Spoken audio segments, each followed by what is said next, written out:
বাংলাদেশ বিশ্বকাপ খেলতে গেছে। এই বিশ্বকাপ বর্তমানে আমার মনে হচ্ছে যে খুবই একটা মানে ওদের প্ল্যান ছাড়া, লক্ষ্য ছাড়া, রাডার ছাড়া জাহাজের মতো ওদের অবস্থা। বিশ্বকাপ ক্রিকেট টি20 শুরু হয়েছে ইউএসএ। বাংলাদেশের মধ্যে ইউএসএর সাথে প্র্যাকটিস ম্যাচে হেরে গেছে দুটিতে, একটিতে জয়লাভ করেছে। যদিও জয়লাভ কতটুকু সান্ত্বনার সেটা আমাদের এই পরবর্তী ম্যাচগুলোতে বলে দেবে, সেটা ভিন্ন বিষয়। কিন্তু ক্রিকেট নিয়ে বিশ্বকাপে বাংলাদেশ টিম নিয়ে, বাংলাদেশের প্লেয়ার নিয়ে, কোচ নিয়ে, কর্মকর্তাদের নিয়ে সাধারণের কী ভাবনা আমরা তা এখন জানতে চেষ্টা করব। আসলে বাংলাদেশ ক্রিকেট বোর্ডের বর্তমান যে পরিস্থিতি, আসলে বাংলাদেশ ক্রিকেট বোর্ডের যারা নির্বাচক মণ্ডলী আছেন, যারা দায়িত্বে আছেন, তাদের মানসিকতা পরিবর্তন দরকার। কারণ তারা কি চায় যে বাংলাদেশ ডেভেলপ করুক ক্রিকেটে, নাকি তাদের আত্মীয় স্বজনকে দিয়ে তারা রাজনীতি করে তারা এই ক্রিকেট বোর্ডটাকে ধ্বংস করতে চায়। প্রথমেই যেটা করতে হবে যে বাংলাদেশ ক্রিকেট বোর্ডের বর্তমান যে কমিটি পরিবর্তন করতে হবে, তাহলে কিছুটা হবে। এবং নির্বাচন মণ্ডলী যারা আছে, ক্রিকেটে যারা সিলেকশন করে, তাদেরকে নিয়ে বসতে হবে। কারণ তারা যে সিলেকশন করে, যে এখন আমেরিকাতে গেলেও যে শান্ত ছিল অধিনায়ক, শান্ত তো বাংলাদেশ ক্রিকেটের অধিনায়ক হওয়ার মতো যোগ্যতাই রাখে না, মোটেই না। সে যে ফিল্ডিং সাজাতে পারে না, বোলিং কাকে দিয়ে করাবে সেটা পারে না। সে যে বোলিং করালো, 6 জনকে দিয়ে 6টা ওভার বোলিং করালো, এটা ক্রিকেটের ইতিহাসে কোথাও নাই। এবং এই রাজনীতির কারণে বাংলাদেশ ক্রিকেটটা ধ্বংস হয়ে যাচ্ছে। এটা একটু উন্নতি করতে চাইলে এই ক্রিকেট টিমের পরিবর্তন আনতে হবে, সিলেকশন বোর্ডে আছে তারা পরিবর্তন আনতে হবে, এবং যারা যোগ্যতার ভিত্তিতে প্লেয়ারদের সেট করতে হবে। তাহলে তাদের মানসিকতা চাঙ্গা হবে এবং বাংলাদেশের ক্রিকেট উন্নতি হবে।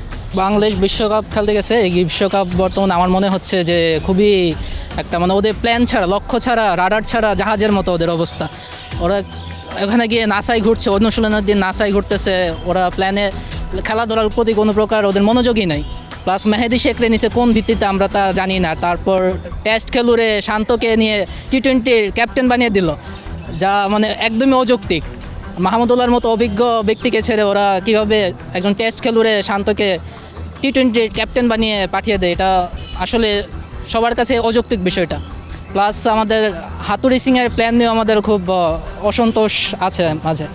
আর এতটুকু আর কি, আমার মনে হচ্ছে যে বিশ্বকাপে ওরা সেকেন্ড রাউন্ডে যেতে পারবে না। বাংলাদেশের যে টিম, ওটা নিয়ে আমি সন্তুষ্ট না আর কি। কারণ বাংলাদেশের টিম অ্যারেঞ্জমেন্টটা অনেক বাজে। বাংলাদেশের যে ফার্স্ট অর্ডারগুলো আছে 1 to 3 নম্বরের, বাংলাদেশের ওয়ানডেগুলো অনেক বাজে খেলতেছে আর কি। ওয়ানডে বাংলাদেশের নাকি সবচেয়ে বেস্ট টিম ছিল, বাট ওই জায়গায় বাংলাদেশ ভালো কিছু করতে পারে নাই। কিন্তু আমাদের যে 1, 2, 3 নম্বরের যে প্লেয়ারগুলো আছে, ওরা ঠিকভাবে রানই করতে পারতেছে না। ফার্স্ট 6-7 ওভারে তো রান হইতেছি না। সাধারণত নর্মালিতে এইসব খেলায় ফার্স্ট 5-6 ওভারে রান আসা দরকার 70 থেকে 80 রান, যেখানে বাংলাদেশে প্রায় রান হইতেছে 35 থেকে 40, যেটা একদম মিনিমাম একটা রান আর কি। আর মোটামুটি এইসব খেলার মধ্যে প্রায় রান হওয়া দরকার 170 থেকে 180-র মধ্যে, কিন্তু বাংলাদেশ 150-ও ক্রস করতে পারতেছে না ওই হিসাবে। আর যদি আমি অন্য দিক দিয়ে বলি, সবথেকে বেশি দিতে হবে হাতুড়ি সিংয়ের উপরে, যিনার কাকে কোন সময় নামাতে হবে, কোন প্লেয়ারকে সিলেক্ট করতে হবে, যেটা উনি একদমই জানে না, যেটা আমার কাছে মনে হয় আর কি। আমি সবার কথা বলতেছি না। আর এমন কিছু আর কি, মোট কথা হলো বাংলাদেশের ব্যাটসম্যানগুলো একটু চেঞ্জ করতে হবে, যতটুকু মনে হয় আমার। ফার্স্ট অর্ডারগুলো অনেক খারাপ, আর লাস্টে তেমন ফিনিশিং তেমন একটা নাই বাংলাদেশে ধরতে গেলে। এখন হয়তো 1-2 জন প্লেয়ার আসছে ফিনিশিংভাবে, বাট ওরা ওইরকমভাবে খাপ খয়ে পারতেছে আর কি নিতে। আর ইউএসএ আমাদের জন্য একটা নতুন প্ল্যাটফর্ম, যেটা যে মাঠে আমাদের কোনো সময় তেমন একটা খেলাও হয় না আমাদের। সো আমাদের এই সব দিক দিয়ে এইটাই যে আমাদের বেস্ট খেলা দরকার, কিন্তু ওটা হইতেছে না আর কি ওইরকমভাবে। আমরা ওইরকমভাবে খেলতে পারতেছি না, এই জন্য হারতেছি বেশি আর কি। ইউএসএর সাথে হেরে গেল, এটা বলতে গেলে আসলে এখানে বলার কোনো ভাষা নেই আমাদের যে কীভাবে এগুলো পসিবল। সামনে আমাদের টি20 বিশ্বকাপ, এই মুহূর্তে আইসা এমন একটা আমাদের ফ্যানদের কাছে কী যে একটা খারাপ লাগার ব্যাপার হয়েছে, এটা আসলে বলার কোনো ভাষা নেই। আর হচ্ছে আমাদের ব্যাটিংয়ের মধ্যে যারা হচ্ছে ওপেনার, বিশেষ করে এই ওপেনার, তারা অনেক আগে থেকেই হচ্ছে করতেছে, ফল করতেছে। এইটা নিয়ে আমাদের টিম ম্যানেজমেন্টের উচিত ছিল আরও কাজ করা। তাদের উচিত ছিল, ব্যাটারদের উচিত ছিল আরও বেশি ডেডিকেশনের সাথেই এগুলো এক্সিকিউট করা, নিজেদের স্কিল ডেভেলপমেন্ট করা, আরও বেশি নিজেদেরকে ইমপ্রুভ করা, যেগুলো তারা কিছুই করে নাই। আর এই যে ইউএসের সাথে যে লাস্ট আমরা 2-1 হারলাম ম্যাচটা, এটা মোটেও আমরা অ্যাজ আ ফ্যান এটা আমরা এক্সপেক্টই করি না, এটা আমরা চিন্তাও করি না। যাদের ইউএসের যে ক্রিকেট টিম আছে, এটা পর্যন্ত আমরা বলতে গেলে জানতামই না, তাদের সাথে আমরা ম্যাচ হেরে বসে আছি। সো বলতে গেলে আমরা আমি পার্সোনালি ইয়ার উপরে হতাশ, খুবই হতাশ বাংলাদেশ ক্রিকেট টিমের উপরে, ক্রিকেট টিম ম্যানেজমেন্টের উপরে, এবং ব্যাটারদের কথা আর কিছু বলার নেই। দেখেন, এই ক্যাপ্টেন্সিটা তো শান্ত নতুন, এবং সে এখনও প্রায় তরুণের মতনই। তো এখন তার যেহেতু এটা প্রথম ক্যাপ্টেন্সি বিশ্বকাপের দিক দিয়ে, তো তাকে আরও একটু যথেষ্ট ম্যাচিউর এবং যথেষ্ট যুক্তিসঙ্গতভাবে সব কিছু গঠন করতে হবে।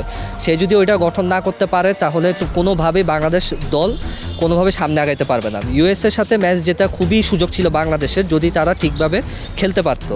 যেমন এখানে অভিজ্ঞ প্লেয়ার সাকিব আল হাসান, মাহমুদুল্লাহ ছিল, এখানে তাদের কাছ থেকে অবশ্যই পরামর্শ নিতে পারতো শান্ত যে কীভাবে কী করা যায়। কারণ একজন অধিনায়ক যেহেতু সে প্রথমবারের মতন সুযোগ পাইছে, তাইলে এখানে বোঝা যায় যে কোনোভাবে সে এতটা অভিজ্ঞ না, কারণ এখানে তার মধ্যে অনেক কিছু গ্যাপ থেকে যায় কীভাবে কী করবে না করবে।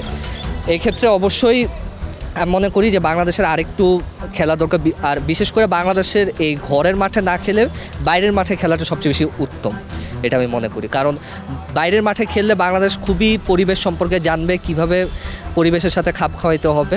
না হলে বাংলাদেশ এই ঘরের মাঠে খেলতে খেলতে দেখা যায় যে ঘরের মাঠে জিতটাই তারা বেশিটা নিয়ে নিতেছে। একটা শর্ট টার্ম মেন্টালিটি হয়ে গেছে মনে হয় আমার, যে অল্প সময়ের জন্য ন্যাশনাল টিম আমি সার্ভ করব, দেন হচ্ছে আমি একটু মিডিয়া এক্সপোজার নিব, আমি হচ্ছে কিছু অ্যাডভার্টাইজমেন্ট অ্যান্ড মিডিয়া এঙ্গেজমেন্ট থেকে টাকা পয়সা কামাই নিব, একটা ব্যবসা দাঁড় করাই ফেলবো, চলে আসবো। প্লেয়ারদেরও মনে হয় ন্যাশনাল টিমের প্রতি এক ধরনের মানে বিশ্বাস উঠে গেছে যে বেশি দিন আসলে সার্ভ করা সম্ভব না, যতটুকু সময় পাওয়া যায় ক্যাপিটালাইজ করতে হবে, মনিটাইজ করতে হবে ব্যাপারটা, এরকম একটা মেন্টালিটি চলে আসছে মনে হয়। আরও কিছু ইন্টারনাল দ্বন্দ্ব আছে যেটা আগে থেকেই ছিল। আমাদের তামিম ইকবালকে যেরকম সুযোগ দেওয়া হয়েছে, লিটন দাসকে যেরকম সুযোগ দেওয়া হয়েছে, আসলে এরকম ভালো সুযোগ ওই রকম প্লেয়ারদের দেওয়া উচিত আমার মনে হয়। আর একটা জায়গায় এমফেসিস করা উচিত ক্যাপ্টেন্সিতে। এই আমি আসলে নাজমুল হাসান শান্তর পক্ষে না, ক্যাপ্টেন্সির পক্ষে না, একটা সিনিয়র প্লেয়ারকে ক্যাপ্টেন্সি দেওয়া উচিত আমার মনে হয় যে captaincy comes with the burden. তো এটা দিয়ে একটা প্লেয়ারের পোটেনশিয়ালকে সারপ্রাস করার দরকার নেই। যেমন মুশফিকুর রহিমকে যখন ক্যাপ্টেন্সি দেওয়া হয়েছিল খুব বেশি পারফরমেন্স করতে পারতেছিল না, দেন ওর ক্যাপ্টেন্সিটা সরাই নেওয়া হয়েছিল একটা সময়, আমার এক্স্যাক্ট টাইম ফ্রেমটা মনে নাই। এবং পরবর্তীতে মুশফিক বেশ কয়েকটা সিরিজে, পরবর্তী ফলো আপ সিরিজে ভালো পারফর্ম করছে।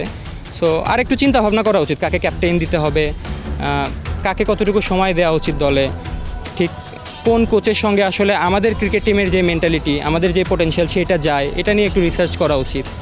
আর ওভারঅল হচ্ছে ডোমেস্টিক ক্রিকেটে এমফাসাইজ করতে হবে। ঘরোয়া লিগে ভালো করতে না পারলে প্লেয়ারদেরকে দলে ডাকার কোনো প্রশ্নই আসে না। এবং ন্যাশনাল টিমের প্লেয়ারদেরও উচিত ঘরোয়া লিগকে সেভাবে প্রাধান্য দেওয়া, যাতে আরও যারা তরুণ আছে তারা ঘরোয়া লিগে নিজেদেরকে প্রমাণ করে ন্যাশনাল টিমে যাইতে চায়, এরকম একটা মেন্টালিটি রাখে। বাট বাংলাদেশের ক্যাপ্টেন্সিতে এই জিনিসটা আমি মিসিং দেখতেছি, যে নাজমুল হাসান শান্ত অবশ্যই একজন দারুণ ব্যাটসম্যান, দারুণ ক্রিকেটার, বাট ওনার সমস্যা হচ্ছে ইনটেন্টে। ওনাকে আমি কখনোই দেখি নাই যে টি-20-তে যে ইনটেন্টটা দরকার, যে আমি 20 বলে 40 রান বা 50 রানে একটা ইনিংস খেলে আসলাম, যাতে আমার পরবর্তী ব্যাটাররা একটু টাইম নিয়ে হলেও ভালো খেলতে পারে, সেই জিনিসটা আমি দেখি নাই। আমাদের টপ অর্ডারে যে 4 জন, 2 জন ওপেনার 1 ডাউন এবং 2 ডাউনে যারা নামছেন, তাদের ভিতরে ইনটেন্টের অভাব। যে আমরা 200 রান বা 220 রানের একটা টি-20 ক্রিকেট এখন 220 রানও সেফ না। আমরা আইপিএলে দেখছি 260 280 রান হয়ে যাওয়ার পরেও বিপক্ষ টিম 250-এর মতো রান করে ফেলছে। কিন্তু বাংলাদেশের এই ইনটেন্টের অভাব, আর যে আমরা 220 রান করতে চাচ্ছি না, বা 220 রান করার মতো যে আমাদের মাইন্ডসেট নিয়ে পাওয়ার প্লেটা খেলতে হবে, বা মিডল ওভারে আমরা কীভাবে স্ট্রাইক রোটেট করে খেলবো, সেই জিনিসটা অ্যাকচুয়ালি বাংলাদেশ টিমের নাই। এইটা শুধুমাত্র ক্যাপ্টেন্সির মিস্টেক এটা আমি বলবো না, এটা কোচের যে ট্যাকটিক্স, সেইখানে হয়তো বা এরকম কোনো কিছু বলা নেই যে না আমরা খেলবো একদম 220 রানের মতো করে। হাতুরু সিংয়ে অবশ্যই ভালো কোচ হতে পারেন, কিন্তু টি-20-র জন্য তিনি কোনো ইফেক্টিভ যে একটা টোটকা বাংলাদেশ দলের জন্য দিবেন, এখন পর্যন্ত আমরা সেই লক্ষণটা দেখতে পাইনি। এবং ইউএসের মতো একটা টিম যাদের 11 জনের 11 জনই হচ্ছে পার্ট টাইম ক্রিকেটার, তার ভিতরে অনেকজন আছেন যারা অন্য দল থেকে অবসর নেওয়ার দ্বারপ্রান্তে ছিলেন, এই একটা টিমের সাথে পরপর 2 ম্যাচে এমন বাজে হার, ইভেন আমাদের যেখানে উচিত ছিল লাস্ট ম্যাচের মতো প্রত্যেকটা ম্যাচে 10 উইকেটে জেতা অথবা একটা ডমিনেশন শো করা, সেইটা আমরা করতে পারি নাই। সো এইখানে টোটালি একটা টিম ফেলোর হিসাবে আমি দেখতেছি জিনিসটা, সেটা নাজমুল হাসান শান্ত থেকে শুরু করে কোচ হাতুরু সিংহে, সবাইকে দায়িত্ব নিতে হবে, নির্বাচক প্যানেল সবাইকেই। এখন এই ইনটেন্ট চেঞ্জ না করলে হয়তোবা বিশ্বকাপে আমরা খুব ভালো কোনো রেজাল্ট আশা করতে পারি না। আমি চাই বাংলাদেশ টিম যেমনই খেলুক অন্তত ভালো একটা রেজাল্ট নিয়ে আসুক। অবশ্যই আপনি ক্রিকেট ম্যানেজমেন্টের উপর আপনার দোষ আরোপ করতেই হবে, কারণ ক্রিকেট ম্যানেজমেন্ট যদি আপনি সঠিক প্লেয়ার যাচাই বাছাই না করে বা সঠিক আপনার প্লেয়ারে যদি আপনার স্কোয়াডে না নেয়, তাহলে তো আপনার দল ব্যর্থ হবে। আর হচ্ছে দলের মধ্যে যে অধিনায়কের আর হচ্ছে দলের মধ্যে যে সমন্বয়হীনতা, মানে আপনি অধিনায়ক আপনার জুনিয়র হিসাবে যদি আপনি দেখেন, দুনিয়া হিসাবে যে খেলতেছে, আপনার যদি কোনো সমস্যা থাকে আপনি সিনিয়রদের সাথে আলোচনা করতে হবে। এরা সিনিয়রদের সাথে আলোচনা না করেই একভাবে সিদ্ধান্ত নিচ্ছে। আসলে এইভাবে চললে আমার মনে হয় না যে আগামী T20 হিসাবে বাংলাদেশের নিয়ে কোনো আশাই করা যাবে না। আমার মনে হয় না একটা ম্যাচও জিতবে না। বাংলাদেশের যে খেলার যে ধরন, আপনি আমেরিকার সাথে যদি হারে তাহলে আপনি বড় বড় দল আছে এদের সাথে কীভাবে জিতবে? একটা আমেরিকার মতো দল মানে যে কোনোদিনও বিশ্বকাপ খেলে নাই, তাদের সাথে আপনার পরপর 2টা ম্যাচ হারে, তাহলে সামনে কী করবে? সামনে আমার মনে হয় না বাংলাদেশ একটা ম্যাচও জিতবে। দর্শক মণ্ডলী, ক্রিকেট নিয়ে সাধারণ বলছে ম্যানেজমেন্টের দুর্বলতার কথা, টিম স্পিরিট না থাকার কথা, টিমের অন্তর্দ্বন্দ্বের কথা, অধিনায়কের যোগ্যতা নিয়ে প্রশ্ন, কোচের যোগ্যতা নিয়ে প্রশ্ন, নানা প্রশ্নের মুখোমুখি হয়েছি আজ আমরা।